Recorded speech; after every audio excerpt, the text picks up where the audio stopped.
Thank you. Wow. Thank you, Fiona. That's quite a lot of meat to munch on. And I will just make a few comments and then I'll open the floor for colleagues to also ask their own questions. You mentioned the issue about engaging your own people. So having civil society organizations, having their own people engage with their various communication outlets.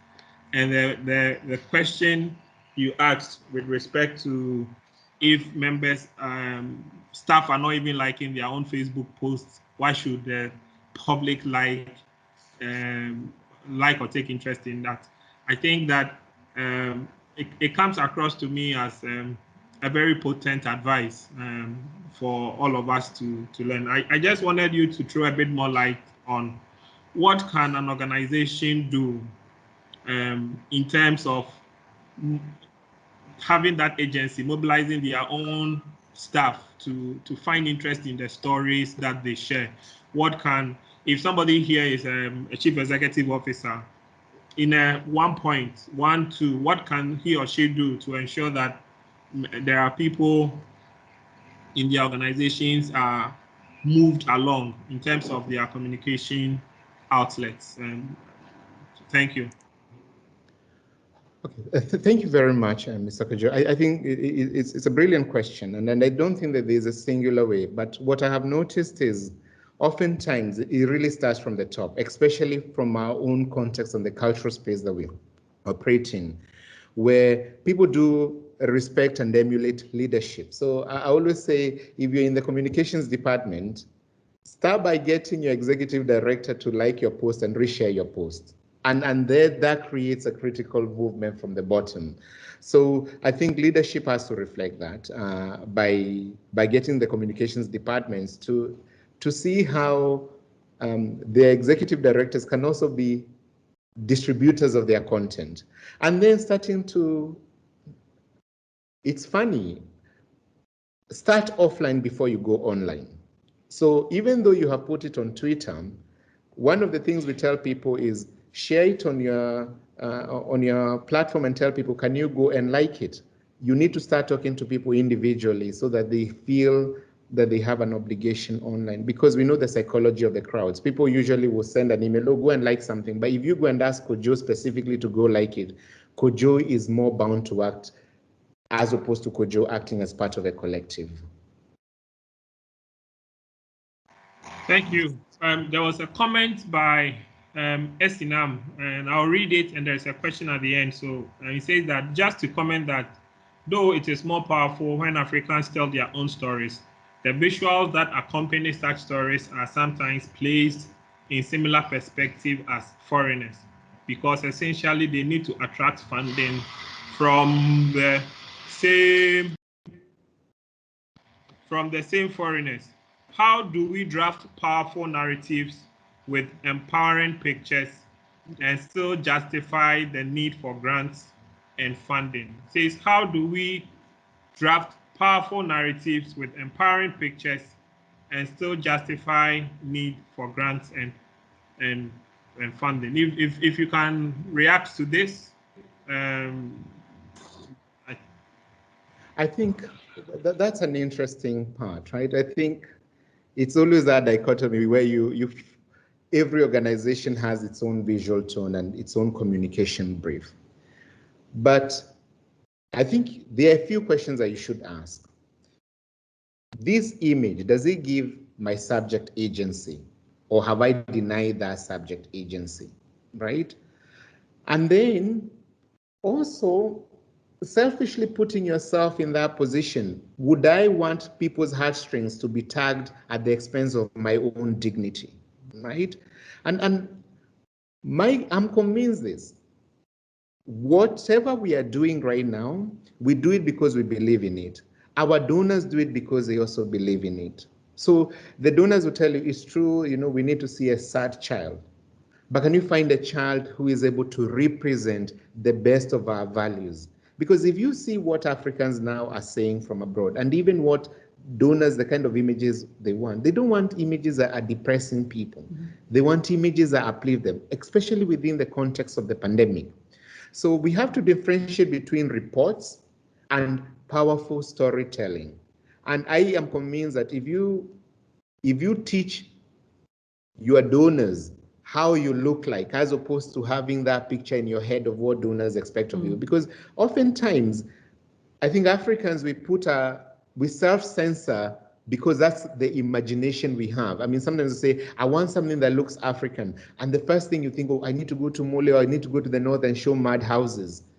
And truly, maybe that's not even what the donor has. They just want you to represent yourself in your own voice. But we tend to do something that we think they will like. So sometimes it's about engaging people and having honest conversations with your partners. And then before accepting that money, knowing what the conditions are, so that later on there is no philosophical conflicts. Thank you. My last, I wouldn't say question, sort of a contribution, and then I'll open the floor for colleagues to also have their pound of flesh of you.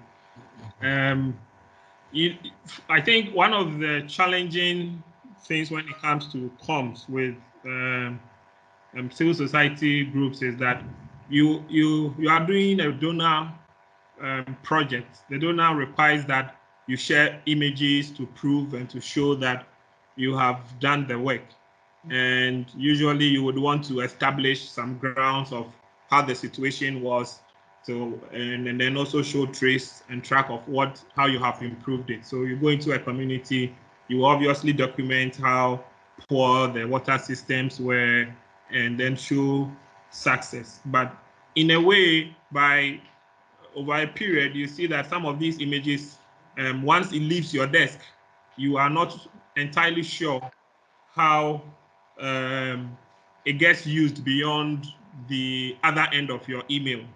So how do we navigate this complex path in a simple way? How do we navigate this complex path of documenting how the situation was, especially within this pandemic period? You have to show that people are not using the nose mask. You have to show that communities are not do not have the Veronica back test and all those things. How do we navigate that difficult path of by telling stories to represent the reality we meet and also documenting the progress that we make without feeding into stereotypes?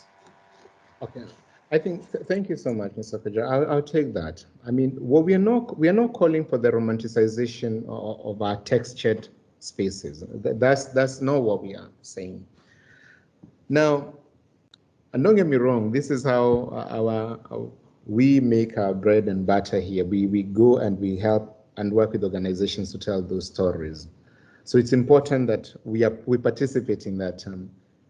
But the danger we have come to notice is, and then we have somebody in the development space who used to work with one of those relief organizations, and he basically argues that it is not an emergency unless a child would die if we don't make that decision in 5 minutes, or an entire community will be flooded. It's not an emergency.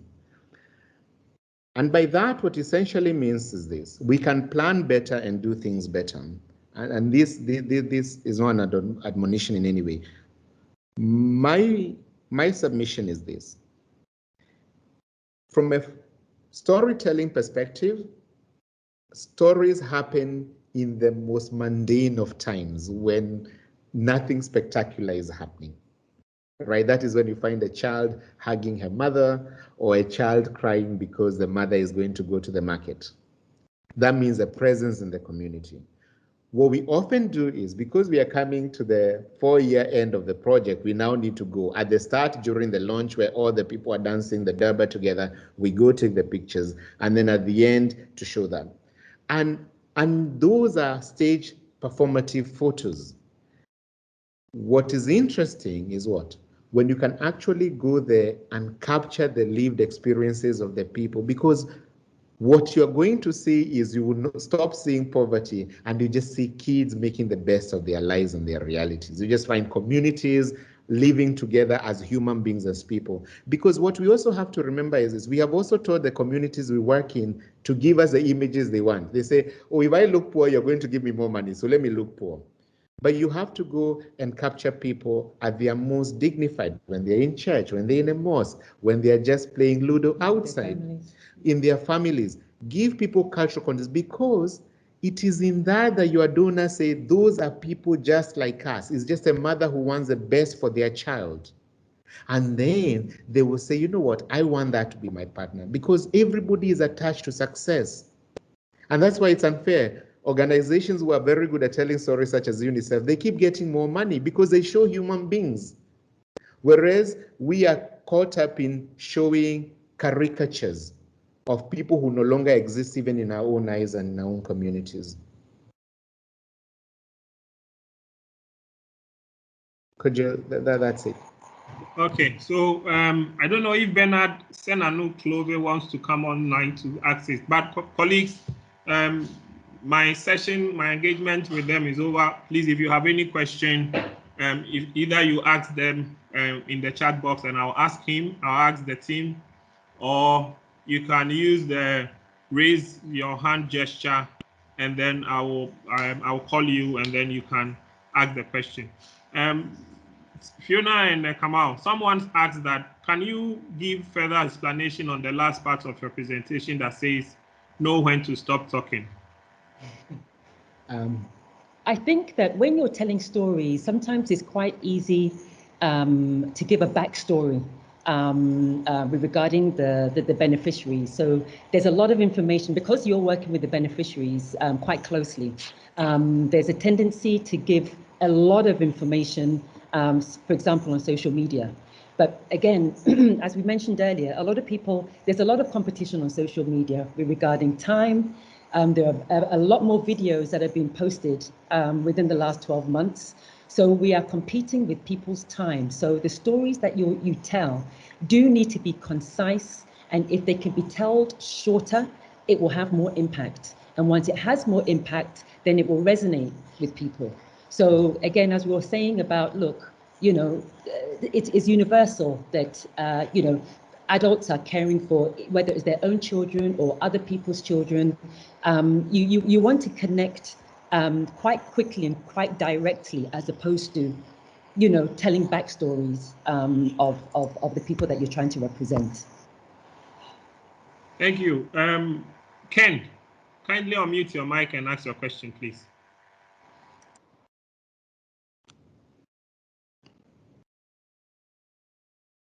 Hello, can you hear me? Yes, please. Hello. Yeah, and good afternoon, and thank you for the presentation. I just want to, and I'm calling from the Western North region, specifically in also.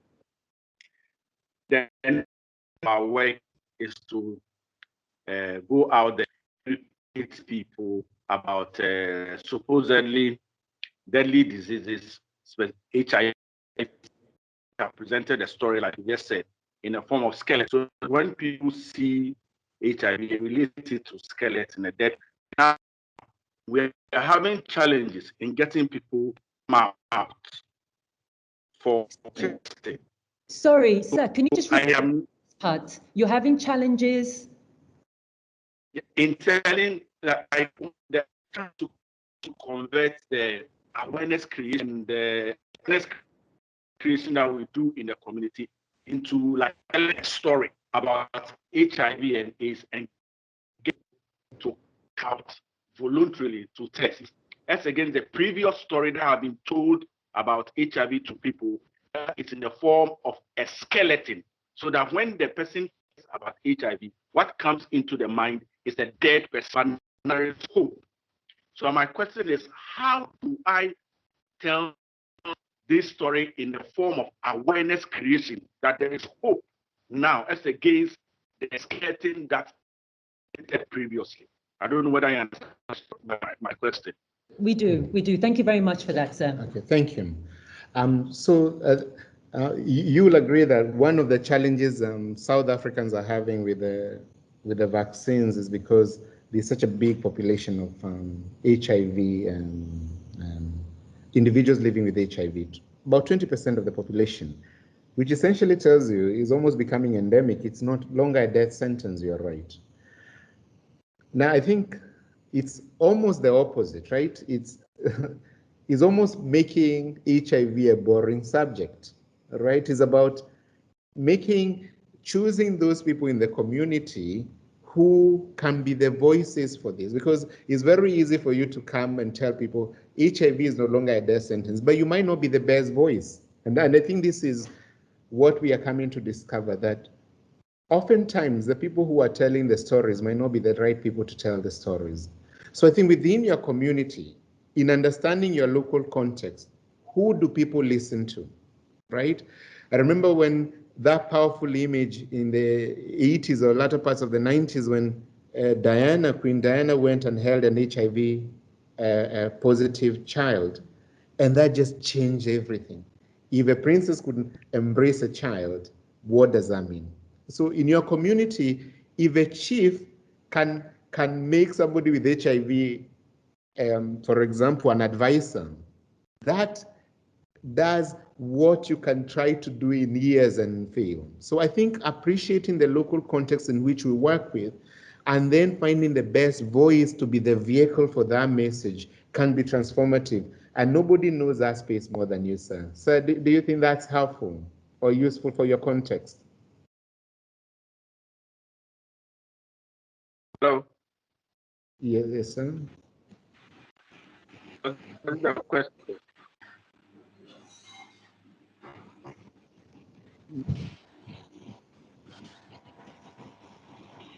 Ken, we are struggling to hear you. So, Alice Azumi, please, you can ask your question. Okay. Thank you very much. This is very interesting.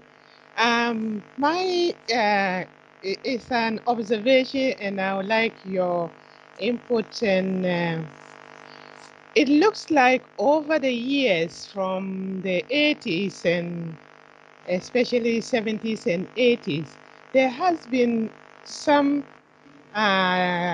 dependency syndrome also with our people. I have worked in communities, rural communities for over 30 years now. There is the way we NGOs, especially, and also our government programs, have created some kind of dependency syndrome in the communities with our people. And there are times when we don't have anything, we are poor. And if I have come across situations where I'm trying to say, get involved. People do not just give, but they will be moved to give if they see that you are not just crossing your hands and waiting. But it seems that is also an issue. At least that's what I have been facing in my rural communities here. People just thinking that, oh, I have to portray myself as being very poor. In fact, that's why when I founded this organization, I said, Pam Viet Ghana, which means there is a lot in Ghana, just to bring up that we have a lot. So I'll appreciate your comments and how to deal with such dependency syndrome from the other side. Not the one who is coming in to help, but the one who you are trying to help. Thank you.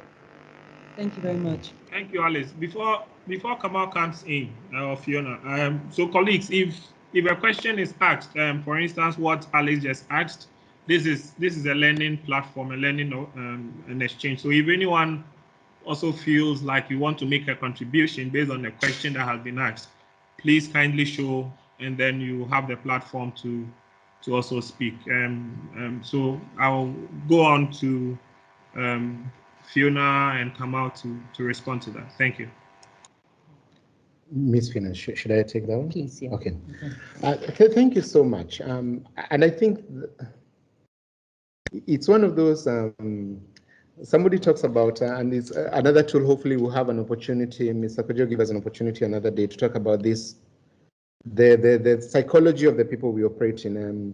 For example, somebody talks about this idea of a high context culture and a low context culture. And I think oftentimes the people who we are dealing with are way smarter than we give them credit for.